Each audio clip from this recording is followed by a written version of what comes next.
All right, thanks a lot, Ethan. Right now it's time to move the chains because it's first and Joel. I do that at home because the fans really get behind it. Joel A. Erickson from the Indy Star. Not the best performance last week in the first loss of the season, but it wasn't all bad. No, absolutely not. I think the fact that they moved the ball so well against the Rams team, I think is pretty good Thursday night with notwithstanding.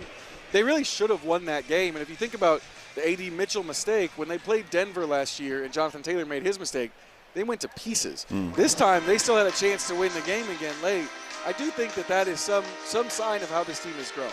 It's one thing if you're Jonathan Taylor and make that mistake. He has so much street cred built up over the years. But when you're A.D. Mitchell, a guy trying to find his footing, that could be a big setback mentally and moving forward for him. Yeah, absolutely. It's the most egregious mistake he's made in terms of trying to celebrate and then dropping the ball. But if you think back to last year, he had a touchdown play where he kind of inexplicably ran back in. There was a play where he should have cut it up, but he went outside. Like, he just kind of has these things where he doesn't finish plays. It makes it tough for the coaching staff. And so I think it'll be interesting to see how much he plays today, and we'll never know. But I think that if Alec Pierce was available, it'd be interesting to see how much he didn't play. Bad to lose a game like that, but the good news is you're at home today against a really beat-up, struggling Raiders team. Yeah, this Raiders team, they lost Colton Miller, their left tackle, last week. He's on IR. They've replaced him with Stone Forsythe, who has a great name, but is a guy that the Giants cut a couple of weeks ago. That's not a team known for having a good offensive line. They don't have either tight end. They don't have Brock Bowers. They don't have Michael Mayer. Those guys are both inactive. And then on the defensive side of the ball, no Eric Stokes at cornerback, no Jermaine Pratt at linebacker.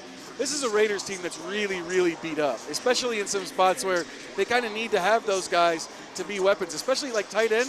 This is a Raiders team that does not have great receivers. We've talked before about you have to win the games that on paper it looks like you're going to win, and as we see across the league, that's not always the case, so you can't really come in here and take them for granted. No, you absolutely can't take them for granted. It's still Geno Smith. He's a veteran quarterback. He's not playing very well right now, but he's a veteran quarterback. And then the running defense, we've seen them. They've got their 8th in the league in rush defense, but they're 20th in yards per carry going up against Ashton Genty.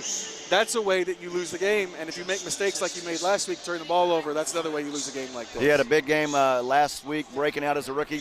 Now let's get to the keys to the game. Keys to the game, number 1, Lethal Latu. Laiatu Latu had the best game of his career last week against the Rams. That was a good offensive line against a quarterback that gets the ball out really quickly. This is a bad offensive line and a quarterback that holds the ball. He needs to be huge again today. Number 2, on the other side of the ball, lock up Max Crosby. He's pretty much the only guy that can hurt you. And he can hurt you in a lot of ways, but you got to block him. The last one, number 3, limit liabilities. This is what you were just saying. Against teams that are really struggling, the way to lose those games is to commit turnovers, make mistakes like they did last week. Don't do that this week. You probably come away with a win. He's Joel A. Erickson from the Indy Star. Probably a lot to write about after this one, good or bad. We'll find out in a couple hours. Right now, though, let's hit a break. Back with more Inside the Blue Zone.